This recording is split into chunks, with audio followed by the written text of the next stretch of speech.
Mesdames, Messieurs, bonsoir et bienvenue à votre grand magazine Show Diplomatique qui reçoit pour vous ce soir Monsieur François Mamba, une figure politique de ce pays que vous connaissez très bien, une personnalité politique de notre pays avec lui sur ce plateau. Bonsoir Monsieur François Mamba. Bonsoir Comment et merci pour l'invitation. Je me sens très bien, merci. Merci pour l'invitation. Jusqu'à votre désamour avec la majorité présidentielle, vous assumiez les fonctions de coordonnateur national du mécanisme national de suivi de l'accord d'Addis Abeba. Qu'est-ce qui explique votre désamour? Qu'est-ce qui explique votre retrait de cette institution, votre démission? Pouvez-vous nous dire exactement ce qui s'est passé? Qu'est-ce que vous reprochez à l'appareil politique? Oui, tout à fait. Bon, d'abord, je ferais simplement remarquer que pour qu'il y ait des amours, il faut qu'il y ait du amour. Il n'y a jamais eu une question d'amour, ni entre moi et le président de la République. Comment aurait-il pu être possible? Et encore moins avec sa famille politique. Vous avez bien dit, je suis une figure de la politique congolaise. Ça va faire, il n'y a pas que Tshisekedi, Étienne. Moi aussi, ça va faire bientôt 40 ans. Wow. Qu'on est sur la brèche et qu'on recherche la voie de pouvoir effectivement créer les conditions à partir desquelles nous pourrions cesser, nous, dans ce pays, d'être un pays éternellement, potentiellement riche. Ce que j'ai dit là, c'est tout un programme. Non, je suis de l'opposition par rapport au régime du président Kabila. Je suis dans l'opposition. Je n'ai jamais cessé de l'être. Avec Jean-Pierre Bemba, une grande aventure qui nous a menés à Sun City. Et nous nous sommes retrouvés dans la transition 2003-2006, dans ce qu'on appelait les 1+4. Non pas que nous étions en amour avec la majorité présidentielle de l'époque, mais simplement parce que nous avons signé... Avec Jean-Pierre Bemba? Oui, c'est parce que nous avions signé quelque chose de très fort. Parce que les gens oublient très vite, malheureusement, les fondamentaux qui font que j'ai la posture que j'ai aujourd'hui et qui, en cela, j'aurais répondu à votre question. Mais lorsque vous êtes dans le mécanisme, vous n'êtes pas avec le Rassemblement. Non, non. Qu'est-ce qui a expliqué? Je voudrais simplement que ceux qui nous écoutent comprennent. Oui. Ça fait un moment, depuis juillet, ça va faire 1 an que je suis parti. Donc si cette question est posée, c'est qu'il y a besoin d'explications. À quel moment avez-vous senti voici cette à quel nécessité moment de quitter? on est ensemble et à quel moment ça s'arrête. Très bien. À quel moment on est ensemble? Il y a 2 temps. Le premier temps, lorsqu'on se met d'accord, le président Kabila, sa famille politique et nous autres de l'opposition, à Sun City, on a décidé 3 choses ensemble. 1, il faut réunifier le Congo qui était en morceaux avec les différents belligérants. Ne l'oublions pas. On a dit qu'il faut de la stabilité. Ce pays doit être stabilisé, donc rendre prévisibles les choses de manière à pouvoir permettre l'investissement, à pouvoir permettre aux politiques de faire valoir leur programme politique et donc aller dans cette 3e République que tous les Congolais voulaient, un pays qui va véritablement non seulement dans la démocratie, mais aussi dans le développement. C'est un processus. Alors, sur ces 3 points, Mwamba a été très sérieux. Réunifier, ça voulait dire arrêter les combats. Vous pouvez refaire l'histoire en révisitant tous mes camarades, en ce compris le président Bemba à l'époque. J'ai été aux côtés de lui, aux côtés de Jean-Pierre Bemba et de mes camarades, l'une des personnes qui faisait la promotion de « il faut qu'on arrête ». Nous voyons la finalité, M. François Mamba. Deuxième chose, vous n'êtes plus avec François Mamba, vous n'êtes plus avec Joseph Kabila. C'est la finalité aujourd'hui. Non, mais je ne fuis pas la question, je suis en train de vous l'expliquer parce qu'autrement les gens ne comprendront pas. Très bien. Il vaut mieux que je prenne un peu de temps pour que les gens comprennent. Je vous en prie. La deuxième chose, la stabilité. Ça voulait dire qu'un certain nombre de choses ne devaient pas recommencer. Il fallait inscrire ce que nous faisions là-bas dans la durée. Et donc on a dit ceci. Il va y avoir alternance. Ça commence en 2006 avec les élections. Au minimum, le président de la République serait élu, c'est 5 ans. Au maximum, ça sera 10 ans. Cette respiration démocratique était un gage de la stabilité et nous l'avons coulé. dans l'article 220 de notre Constitution. Entre 2006 et 2011, nous étions donc dans la période indiquée par la Constitution, à savoir un régime, un président de la République peut, si les Congolais le souhaitent, parce qu'il y a quand même des élections en 6. Dans cette période-là, un Congolais, c'est un Congolais. Si on me demande, dans cette période-là, qui n'a rien d'enjeu politicien, de prendre les armes pour défendre la République, je ne vais pas dire qui c'est qui me demande de prendre les armes pour avoir la République au sens de m'inscrire dans l'armée, d'entrer dans l'armée, peu importe le président qui est en... C'est mon pays et en difficulté, en tant que citoyen, je dois pouvoir répondre oui. C'est dans cet espace que le président Kabila, un jour, appelle Monsieur Mwamba. Pas l'ADER que j'avais créé, pas le MLC, Monsieur Mwamba. Et me pose la question suivante. François, il m'appelle comme ça. Je te connais.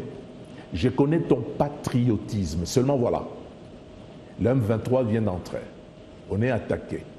J'ai fait les choses et je sens qu'il faut que les patriotes soient appelés et qu'ils se mêlent de cette affaire. Je te demande, à toi, M. Mwamba, ce n'est pas une histoire d'amour, de venir dans le groupe consultatif que je suis en train de mettre en place pour pouvoir aller discuter avec ces gens-là à Kampala de manière à libérer notre pays.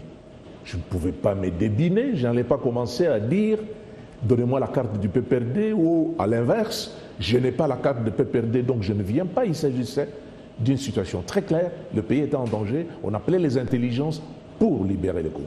Nous sommes allés là-bas. Ensuite, ça a donné cet accord de Lusaka. Dans le processus, il y a eu l'attaque qui a fait qu'on a libéré par les armes. Vous savez très bien comment cette histoire s'est passée. Mais néanmoins, il y avait ce processus diplomatique qui était enclenché et qui a fait que... Qui a échoué d'ailleurs. Qui a eu un accord international. Aujourd'hui, on parle de l'accord du 31, c'est vrai. Mais en ce temps-là aussi, c'était Addis Abeba. Au terme de cet accord, il y a un mécanisme national qui est mis en place pour surveiller, s'assurer que tous les engagements pris par la République démocratique du Congo au titre de cet accord et en tant que pays souverain allaient être mis en œuvre. La deuxième question que le président de la République me pose, puisqu'on a fait ce travail ensemble et qu'on a le résultat que l'on a, je souhaite que tu puisses coordonner le travail, tu connais les fondamentaux et je connais ta capacité de travail. J'ai donc accepté d'aller continuer à rendre service à mon pays dans le cadre, cette fois-ci, d'une structure à caractère international. Ça n'a rien à voir avec le PPRD, rien à voir avec la majorité présidentielle et encore moins avec une histoire d'amour. Ça s'arrête comment et j'aurai terminé. Ça s'arrête comment et j'aurai terminé. Oui.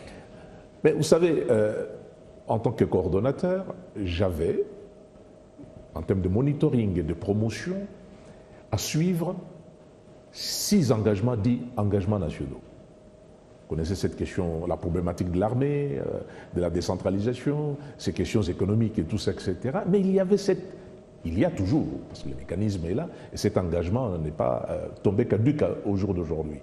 Il y a la fameuse ligne numéro 6 qui postule, madame, la promotion de la réconciliation nationale, tolérance et démocratisation. Voilà ce que c'est que cette 6e ligne. En 3 ans, le temps que j'ai passé au mécanisme, à aucun moment, il n'a été question de comment allions-nous faire en tant qu'État pour pouvoir actionner cette 6e ligne. J'ai pris l'initiative d'en parler avec le président de la République au mois d'août 2014. Quand je dis 14, je sais qu'on est en 17. C'est en 14, à Luanda, à peu près le 20 du mois d'août.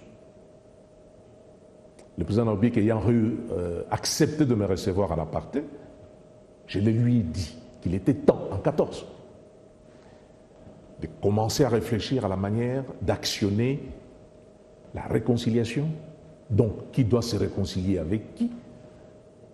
Tolérance, on fait comment? pour pouvoir assurer le processus démocratique, tout ça sous le regard de tous les autres signataires, c'est-à-dire du monde entier. Le président de la République m'a posé la question suivante. À quoi tu penses? Quelle est ta proposition? Je lui ai dit, je le dis tranquillement, je sais qu'il pourrait m'écouter, je lui ai dit ceci. S'agissant de la réconciliation, je pense que c'est avec Étienne Tshisekedi qu'il faut dès à présent que nous puissions ça, c'était en commencer. 2014. Ce processus, nous l'avons commencé et l'opinion se rappelle les étapes d'Italie, les étapes d'Espagne. C'est un travail initié avec l'accord du président, mais initié par François Momba. Ça a échoué simplement parce que les termes de référence entre ce que le président de la République souhaitait, in fine, et ce que le président Tshisekedi demandait, ils n'ont pas pu s'accorder. J'avoue que mes thèses en termes de conseiller du président étaient à l'identique, semblables à ce que le président Tshisekedi souhaitait comme processus, à savoir cette discussion, le président de la République avec les siens, le président Tshisekedi avec les siens. Nous irions dans une discussion, on l'a vu à la Cinco et tout ça, etc. Mais pour aboutir à quoi? Dans l'esprit du président Tshisekedi, il fallait réparer 2011.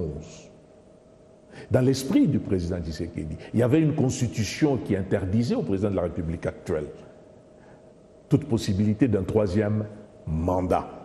Et j'ai bien compris que dans cette discussion, le président de la République recherchait des marges de manœuvre pour contourner les deux points que je venais d'indiquer. Il ne l'a jamais et donc, dit. Pourquoi à partir de ce moment-là, quand on est François Momba, c'est-à-dire un homme d'État, quelqu'un qui est conséquent. Le président de la République n'a jamais dit qu'il voulait briguer un troisième mandat. Il n'était pas question d'amour. J'ai donc tiré les conclusions qui s'imposaient, et c'est donc par une lettre explicite que j'ai adressée au président de la République en ce moment-là, pour lui dire que j'ai respecté sa façon de voir les choses. Je crois que les termes que j'ai utilisés, c'est « je respecte vos choix ». Mais j'ai aussi indiqué que j'allais continuer jusqu'au bout à œuvrer dans le cadre de ce qui, moi-même, je croyais. C'est ça que vous appelez, à juste titre, le deux amours, et cette lettre date du 14 juillet 2016. Quand j'ai informé le président Tshisekedi que j'ai cessé d'être celui qui fait la navette entre les deux, puisque j'avais déposé du côté du mécanisme, il m'a dit ceci: François, si c'est ça, ta place est ici, et voilà, je suis là, au mécanisme. Monsieur François Momba, vous avez été l'un des soldats de l'UDPS. Vous avez travaillé aux côtés de feu Étienne Tshisekedi, dont la dépouille mortelle aujourd'hui traîne encore à Bruxelles.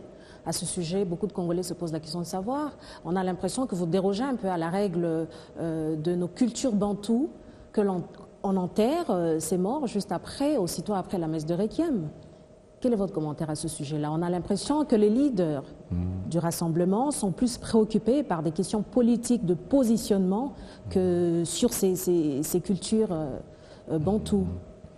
Par rapport au positionnement, j'espère que vous allez continuer à poser des questions, mais poser des questions notamment en ce qui concerne la mise en œuvre de l'accord du 31. Nous allons y arriver. Nous allons y arriver. Quant à la situation concernant la dépouille de président Tshisekedi d'heureuse mémoire. Ce n'est plus à l'ordre du jour du rassemblement.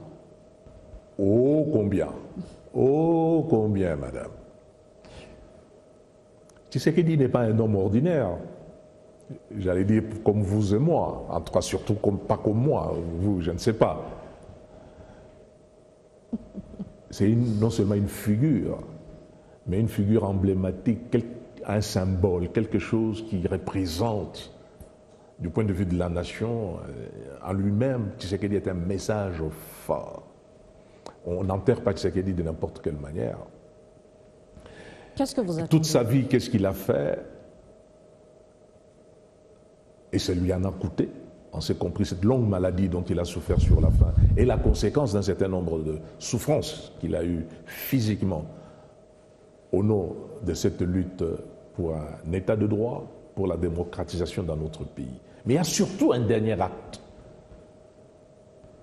Nous les savions tous extrêmement affaiblis, mais jusqu'au bout, il a voulu, pour déposé l'acte qui allait devenir le testamentaire pour léguer à la nation congolaise.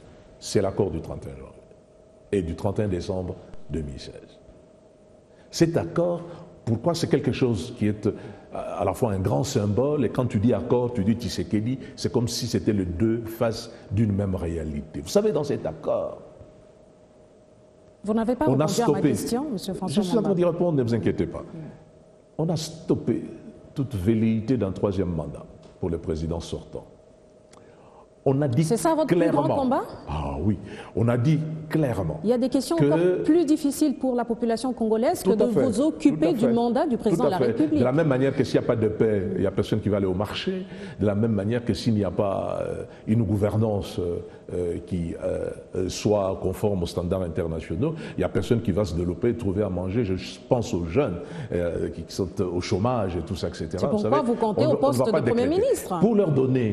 Pour leur donner du travail à ces jeunes et permettre à nos mamans d'aller au marché et pouvoir faire des petites affaires qui rapportent. Nous avons dit ceci, il faut qu'il y ait une respiration démocratique.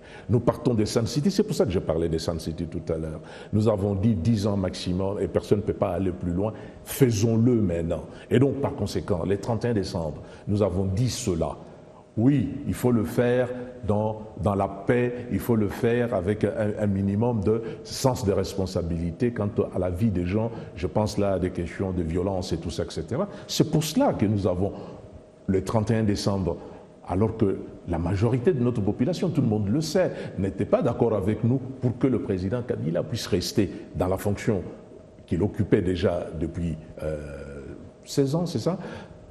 Jusqu'à ce que nous avons dit, c'est-à-dire à décembre 2017. Mais nous l'avons fait, parce qu'il fallait donner un véritable message que l'essentiel était que la population reprenne la main pour la démocratisation et le développement. Vraiment, tout ceci vous empêche d'enterrer le patriarche Étienne Tshisekedi? Absolument. Et nous avons fait cela. C'est pour ça que je voulais simplement indiquer que ce que Tshisekedi a pu, en tant que notre leader, permettre de faire est quelque chose de fondamental qui a un sens pour les gens. Pas de troisième mandat, pas de modification de la Constitution, des élections à très courte durée et tout ça, etc.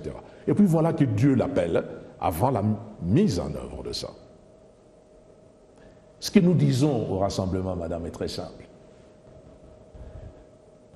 En termes d'hommage à cet homme qui n'est pas un homme ordinaire, il faut que son la seule chose qui constituerait ce grand geste, vous savez, quand on enterre quelqu'un, on dit va en paix. Là, tu jettes une petite fleur, tu dis Mukulumpa va en paix. Mais pour que Mukulumpa aille en paix, le minimum, c'est l'application de ce qu'il nous a laissé, c'est-à-dire de l'accord. Et donc, notre problème était jusqu'à présent très simple. Que faire au minimum? Et si cet accord prend des années pour être... Parce oui, attendez. Que faire au minimum pour que, au moment où on le met en terre, nous puissions être fondés, nous puissions être sérieux, nous puissions être crédibles lorsque nous dirons, et nous voulons pouvoir le dire, Mukulumpa va en paix. Nous disons ceci. Tout l'accord, oui, mais puisque le corps est là, puisqu'il y a cette nécessité d'enterrer les vieux, définissons ensemble avec nos amis du camp du gouvernement, du camp présidentiel. Définissons ensemble ce minimum à partir duquel, si cet acte-là est posé, nous pouvons dire que l'accord a atteint, en termes d'application, son niveau de non-retour. On a dit la nomination d'un Premier ministre, conforme à l'accord. Et si vous voulez savoir les propositions que nous faisons, que nous avons faites, que nous continuons à faire, c'était de dire, moi-même j'ai reçu des émissaires venus de la présidence de la République, demander un point de vue, y compris chez moi à la maison. Mais j'ai toujours dit la même chose. Et je le répète ici, si c'est Félix Tshisekedi qui est sur le tarmac, nommé conformément à l'accord, c'est-à-dire puisque c'est lui qui est présenté comme le Premier ministre, c'est ça qui est dit dans l'accord. Si c'est lui qui est sur le tarmac, avec ou sans gouvernement, avec ou sans investiture préalable, là nous aurons posé ensemble le geste minimal à partir duquel et la majorité, et l'opposition, la société civile, les familles et tout ça, etc. Nous pourrons pleurer ensemble en accueillant ce corps du vieux Étienne qui arrive et ensemble l'enterrer. Pourquoi on ne peut pas faire au moins cela? Maintenant, il y a la famille qui a son propre agenda et nous sommes tous, je terminerai par là, à l'écoute des décisions susceptibles d'être prises. C'est qui la famille? Parce qu'on a l'impression de voir que Félix Tshisekedi... Nonobstant les questions politiques, peu importe l'avis du rassemblement, mais je pense, j'ai connaissance de ce que, dans les jours, je ne parle pas des semaines, dans les jours qui viennent, la famille va faire une annonce forte en ce qui concerne la suite par rapport au programme des obsèques de Moukoulompa Étienne. Donc je voulais simplement que ça soit clair, qu'il n'y a pas de question de positionnement ou d'irresponsabilité quelconque. Nous avons jusqu'au bout pensé qu'il faut créer les conditions de la mise en œuvre de cet accord qui est le testament du vieux Étienne. Si on ne peut pas le faire, nous regardons la famille et je pense que la famille va parler. Pourquoi vous liez cette mise en œuvre, cette mise en application à la personne de Félix Tshisekedi? Vous voulez dire qu'au rassemblement, il n'y a pas un autre candidat, il n'y a pas un autre profil qui peut bien gérer la primature que Félix Tshisekedi? Ici ou après, vous m'expliquerez pourquoi pas Félix. Mais moi, je vais vous dire pourquoi Félix. Moi, je vais vous dire pourquoi Félix, parce que c'est si votre question. Monsieur François, nous avons évolué dans notre entretien. Si hier, l'unité du rassemblement ne tenait qu'à la présence du patriarche Feu Étienne Tshisekedi, on a l'impression qu'aujourd'hui, l'unité du rassemblement ne tient plus qu'à l'argent, à la personne de Moïse Katumbi. C'est un peu lui qui est l'électron qui attire... Qui attire qui? Allez-y jusqu'au bout, qui attire tous les acteurs du rassemblement. Ah bon? Le président Tshisekedi a pris l'avion pour aller suivre le gouverneur Moïse Katumbi là où il était, parce qu'il y avait un attrait quelconque. C'est ça que vous voulez dire? Ou est-ce que c'est le gouverneur Katumbi, j'ai dit Katumba, c'est le gouverneur Katumbi, oui, c'est un ancien ami, moi j'ai des amis dans tous les camps.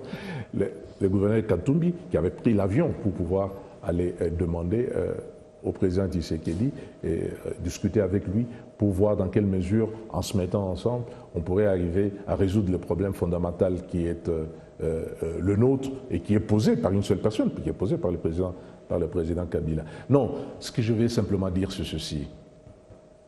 On n'a pas signé pour rien. Quand on signe, il y a quand même l'habitude dans ce pays. Quand vous signez quelque chose, après en avoir discuté pendant des semaines, ayons la décence et le sens de responsabilité de respecter ce qui est écrit. Il est écrit ceci dans l'accord, madame, et Étienne Tshisekedi était à la tâche encore, et était présent avec nous ici à Kinshasa. Le Premier ministre est présenté, le Premier ministre, par le Rassemblement. Vous savez ce qu'il a fait le président Tshisekedi avant de partir? Mais pourquoi vous ne faites pas des concessions? Mais je vous explique maintenant pourquoi c'est Félix, n'est-ce pas? Avant de partir, il a fait les consultations au sein du Rassemblement pour pouvoir savoir d'une manière consensuelle qui serait cette personnalité du Rassemblement qu'on présenterait comme le Premier ministre. Et les consensus s'est porté sur la personne de Félix. On ne parle pas de gens quand ils ne sont pas là. Mais j'ai une certaine légitimité, moi, François Mamba, de dire quelque chose par rapport à Tshisekedi quand il n'est pas là. Quel Tshisekedi? Étienne. Quand bien même il n'est pas là pour pouvoir dire c'est vrai ou c'est pas vrai. Je le dis parce que j'en ai la légitimité. Ah bon? Oui. Il ne voulait pas de Félix Tshisekedi, par ailleurs son fils, comme Premier ministre. Et maintenant, pourquoi vous... Je vous le dis, mais je vous le dis, attendez, il faut que les gens comprennent. Mais parce qu'avant, alors c'est qu'il y a eu un mensonge tout autour de la lettre. Je suis simplement en train de dire, l'idée n'est pas devenue de M. Tshisekedi, papa de Félix. Il a fait des consultations, il y a eu un consensus sur Félix. Mais ce n'est qu'un élément. Il y en a un deuxième élément fondamental également. Le second élément fondamental, et je pense que c'est ça qui a emporté finalement l'adhésion d'Étienne Tshisekedi au consensus. Parce qu'il a fallu qu'il accepte ce consensus. Il l'a mis par écrit avant de prendre l'avion Les documents, Étienne Tshisekedi a signé un document avec le nom de Félix Tshisekedi comme celui qui allait être présenté comme le premier ministre du Rassemblement. Mais le deuxième élément important est le suivant. Physiquement malade, vous lui avez imposé cette signature? Non, je voulais simplement dire ceci. Il avait un autre problème à régler. Il connaissait sa situation. Mais puisque vous dites que la personne ne voulait pas de son fils. Madame, le deuxième problème que le président Tshisekedi devait régler, personne n'est comptable, ne sait ce qui arrive demain, ce que Dieu arrange, mais il devait régler tant qu'il en avait la force. Ouais. C'était sa succession comme président de l'UDPS. Voyez-vous, il y a beaucoup de gens qui parlent. Oui, moi j'ai parlé avec mon groupe Étienne, il a cité mon nom, oui, il m'a dit qu'il avait ces deux problèmes à régler. Présenter le Premier ministre, mais aussi assurer sa succession au sein de son parti, qui est un parti historique qui ne lui appartenait plus. C'est un patrimoine national. Comment faire les deux? Le faire à deux moments différents? Est-ce qu'il en avait encore le temps? Je pense que l'option, c'est pour ça que j'ai parlé de légitimité de pouvoir en parler, l'option qu'il a finalement levée était de dire, je fais les deux choses en une. Celui que je vais désigner, comme le consensus est là, à savoir Félix, comme Premier ministre, c'est vous qui avez choisi Félix. Je sais qu'en même temps, je lui passe le flambeau par rapport à l'UDPS, et je pense que de ce point de vue, ça se passe très bien avec le secrétaire général Kabound et tout ça, etc. Donc voilà où nous en sommes. Et donc, à partir du moment où le Rassemblement a donné le Premier ministre, conformément à l'accord, nous n'avons pas à recevoir des injonctions, même des conseils. Donnez-nous 10 noms, donnez-nous 7. Qu'est-ce que vous allez en faire si on vous en donne 5 ou 7? Ce que vous venez de faire. Ils vont choisir, vous êtes dans des négociations. Aujourd'hui, si l'accord de la Saint-Sylvestre n'est pas signé, vous êtes aussi responsable de cet échec. Ce qu'ils viennent de faire avec mon jeune frère Bruno, c'est ça. C'est ça qu'ils viennent faire avec les noms qu'on donne. Ça sera donc Félix, et nous allons continuer à discuter pour que nous soyons compris. Je pense que c'est nécessaire que chacun respecte l'autre et que tous nous respections ce que nous avons signé. Quelle chance accordez-vous à ce nouveau gouvernement de Tchibala? Ah non, je n'ai pas de chance à y accorder. Soyez un peu gentil, M. François Mwamba. Non, ce n'est pas à moi de donner des chances ou pas. Je note simplement que pour mon frère Sami Badibanga, ça a duré quoi? 2 mois et demi? Je suis d'une génération, voyez-vous, madame. Politiquement, quand je dis 40 ans, nous c'est la fin du Moboutisme, la fin de Mobutu. Nous étions cette diaspora, ces jeunes de cette époque-là, à qui le maréchal avait, à un moment donné, fait appel lorsqu'il a, comprenez mon émotion, vous vous rappelez, et donc il pensait, était-il sincère, c'était notre débat, démocratiser la République du Congo. Il avait besoin de gens habitués à ce concept, nous qui vivions à l'extérieur. Il nous a fait venir ici, 15 personnes et tout ça, etc. Mais vous savez, cette époque s'est caractérisée par quelque chose, hélas, qu'on a l'impression de vivre encore aujourd'hui. En réalité, le président Mobutu, le maréchal, ne voulait pas partir. Et quelle a été la méthode? Je suis président, j'ai un stylo, je distribue les rôles, et en particulier la primature. Vous savez, Ngouskar Lubonde à l'époque, ceux de l'époque le savent, quand on posait la question, mais qu'est-ce que vous faites là, vous qui avez dit que vous êtes imposant? Il dit facile en Swahili, facile, il franga, tout ça, etc. Donc, malheureusement, l'histoire se répète. Pour le maréchal Mobutu, il est allé jusqu'à 8 premiers ministres en moins de 2 ans. 8. On sait comment ça s'est terminé. Général Likoulia, je crois, qui était le dernier. On sait comment ça s'est terminé, c'est la FDL. Voulons-nous aller jusque-là?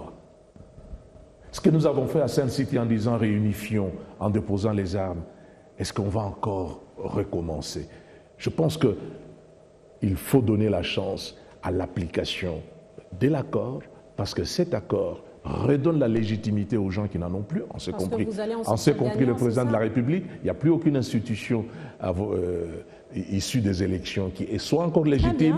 Donnons la chance non pas à un gouvernement, je ne sais pas lequel, mais donnons la chance plutôt à la mise en œuvre de cet accord. C'est ce que nous avons dit dernièrement à M. Maman Sidikou, qui semble entrer en scène dans le cadre de la résolution 2348 et donc des Nations Unies. Nous lui avons dit cela.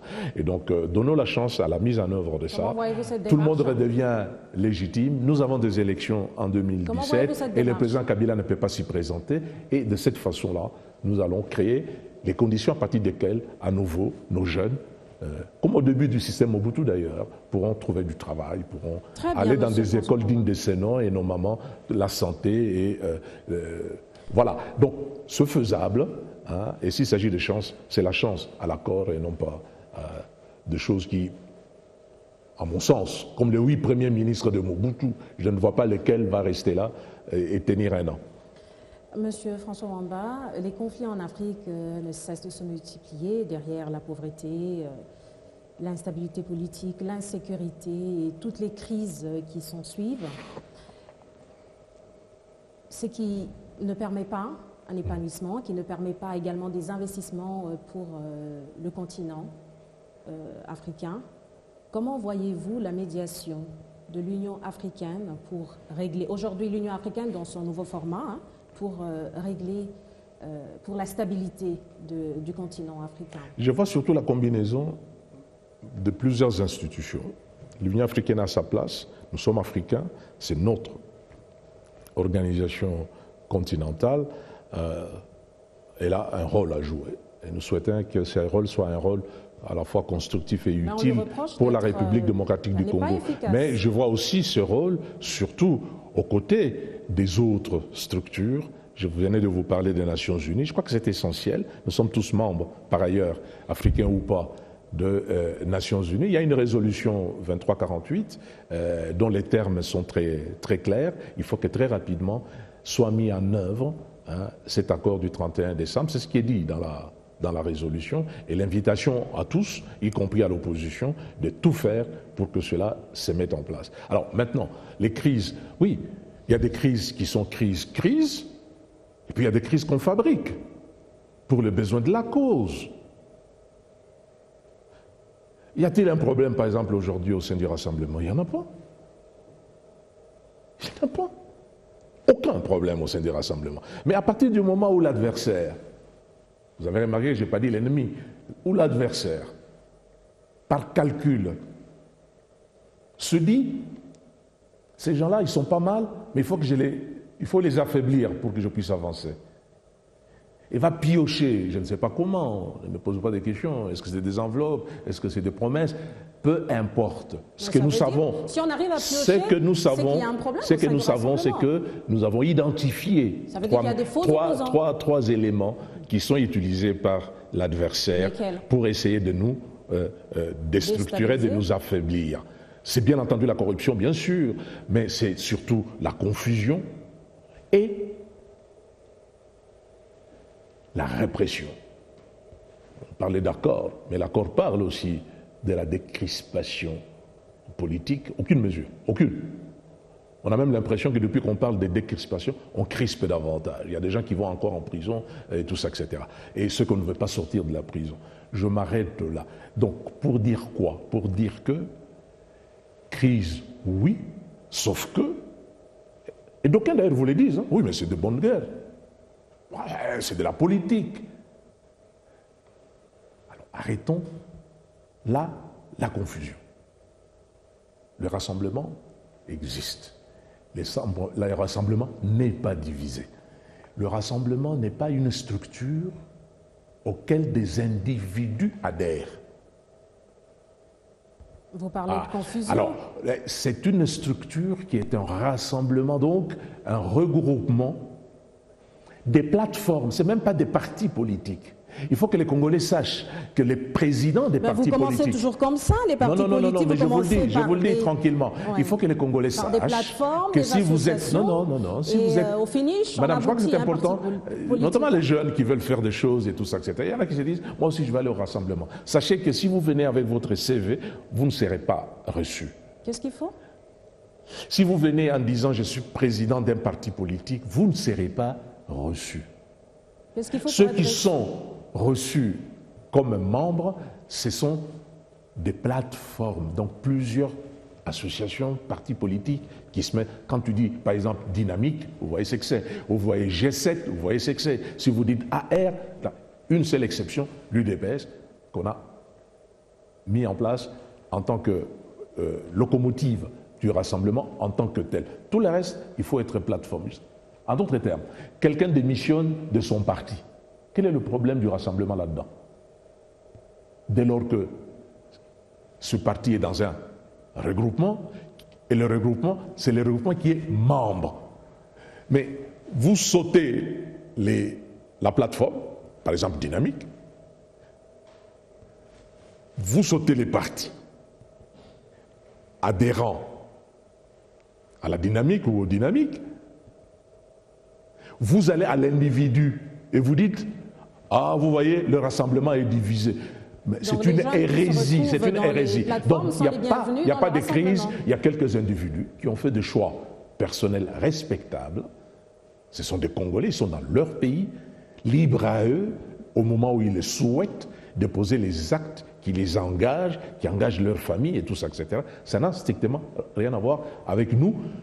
Il n'y a pas une plateforme en bonne et due forme ayant adhéré, il y en a 9 qui ont adhéré à Genval, ayant adhéré au rassemblement, qui ne soit plus au rassemblement. Il n'y en a aucun. Et donc, voilà, bien, je voulais fixer les esprits là-dessus. Mais les gens qui font ça, c'est les mêmes qui commencent à dire qu'il y a une crise. Mais une crise, quand elle est fabriquée, ne peut pas être quand même utilisée à l'infini et d'une manière abusive comme un facteur qui bloque quoi que ce soit. Nous devons mettre en œuvre ce que nous avons signé. Ça n'engage que vous. Nous chutons déjà vers la fin de notre entretien. Vous avez parlé de la confusion.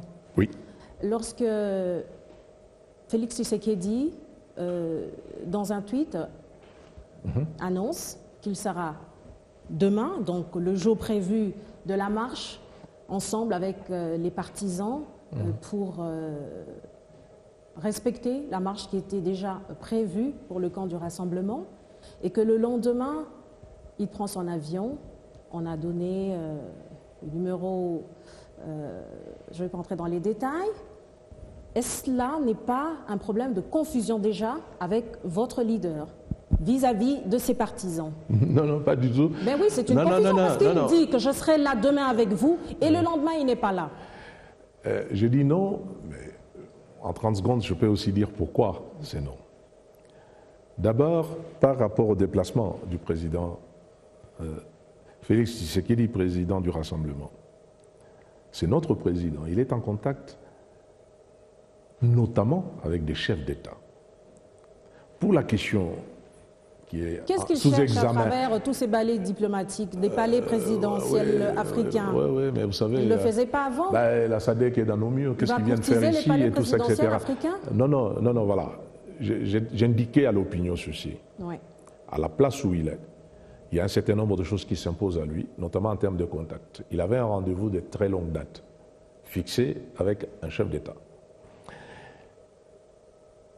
Il a fait tout ce qu'il a pu pour postposer ce rendez-vous par rapport à la date que vous indiquez, le 10, c'est ça, le 10 avril? C'est pas moi qui indique. Oui. Non, mais je veux dire, le problème se posait en ce moment-là, la marche. Ouais. La première possibilité qu'il avait en transférant ce rendez-vous, c'était fin mai. Par rapport à l'objet de la réunion, ça devenait hors délai. Il a donc été obligé de se déplacer. Cela dit, laissez-moi ajouter juste deux petites choses. La première, c'est la population elle-même, tenant compte de la manière dont nous sommes gouvernés. On n'est pas gouverné par des textes, on est gouverné par des opinions et des sentiments de gens et tout ça, etc. Vous savez que dans ce pays, pour marcher, vous n'êtes pas obligé de solliciter une autorisation. Il y a des conformités avec... La loi dit informer l'autorité. Parce qu'il faut quand même que les choses soient encadrées et tout ça, etc. Oui. On l'a fait, ça. Moyennant quoi, ça a été interdit. Donc, pardon? Moyennant quoi, la marche en question a été interdite. Est-ce que vous avez brandi un document sur lequel il était noté que votre marche a été interdite. Si j'avais su que cette exception allait m'être opposée, je l'aurais amené. C'est signé par, mais que faites-vous par le de secrétaire votre slogan, général. Le peuple d'abord. C'est un document, madame, signé par le secrétaire général de l'UDPS, Marc Kabound. Je dis ceci, n'exagérons tout de même pas. La marche, c'était une marche interdite. Si le président Félix Tshisekedi n'était pas parti à l'étranger pour répondre à un impératif en termes de rendez-vous, et tout ça, etc., c'était un impératif. S'il ne l'avait pas fait, je parle maintenant en termes de qu'est-ce qui est prioritaire et tout ça, etc., il serait resté chez lui à la maison. Mais je ne pense pas que c'est de cette manière qu'il aurait aidé la cause des Congolais. Il a mieux fait d'aller faire cette discussion qui intervient dans les discussions. Dans les discussions, nous ne sommes pas des anarchistes, madame. Nous ne sommes pas des anarchistes. La population, elle fait ce qu'elle veut. C'est elle qui est souveraine. Mais n'attendez pas des responsables que nous sommes. Lorsque l'État dit c'est interdit. Lorsque vous êtes dans les discours, c'est le peuple d'abord. Mais quand nous sommes dans les actions, c'est... Et nous ne donnerions de mots d'ordre irresponsables. Mais le peuple ne veut plus de ça, M. François Mamba. Nous disons... Vous citez tout le temps le peuple, mais quand vous êtes en action, c'est tout à fait le contraire. Voici ce que nous nous retenons de ce que le peuple veut. Nous voulons nous assumer. Nous sommes prêts à vous accompagner quand vous faites des choses positives, par exemple, aller à la Cinco. N'en abusez pas lorsque le résultat attendu ne vient pas. C'est vous qui nous bloquez. Arrêtez cette affaire et nous allons nous assumer. Le camp de la majorité présidentielle n'a pas été le seul à vous bloquer, puisque cela n'a pas abouti. Acceptez la responsabilité de part et d'autre. Ils n'ont pas besoin de mot d'ordre de Félix ni de sa présence, madame. L'autre chose extrêmement importante, puisqu'on a pu dire que c'était une fuite, on a pu dire qu'il ne voulait pas marcher ou je ne sais pas. Vous avez vu ce qui s'est passé quand il est arrivé? Ah, mais pourquoi? C'est quand même Félix. C'est le même. Et donc c'était simplement une façon, à la fois pour lui et pour ce peuple dont nous parlons parfois abusivement. On n'a pas toujours mandat, n'est-ce pas? Il part, il n'informe pas le peuple. Il rentre, il informe le peuple. Non. Le peuple... Bon, je ne sais pas si vous étiez dans le comité organisateur, moi j'y étais pas. Il me semble que c'est un mouvement spontané de la population qui a voulu envoyer un message. Oui, parce que je n'étais pas avec eux. Je ne peux pas dire Mwamba organisé, n'est-ce pas? Je ne mange pas de ce pain-là. Lorsque je n'ai pas fait quelque chose, je n'ai pas fait. Ok. Maintenant, cette population, qu'est-ce qu'il a voulu montrer? À Félix, nous vous aimons. Nous croyons dans les combats que vous menez pour nous. Premier message. Deuxième message, à ceux qui avaient dit que c'était interdit. Notez bien que si c'est ça que vous voulez, nous marcherons quand même. Donc voilà, j'arrête là. Je ne suis pas en train de prêcher quoi que ce soit. Merci de nous avoir suivis et restez branchés sur les programmes de B1.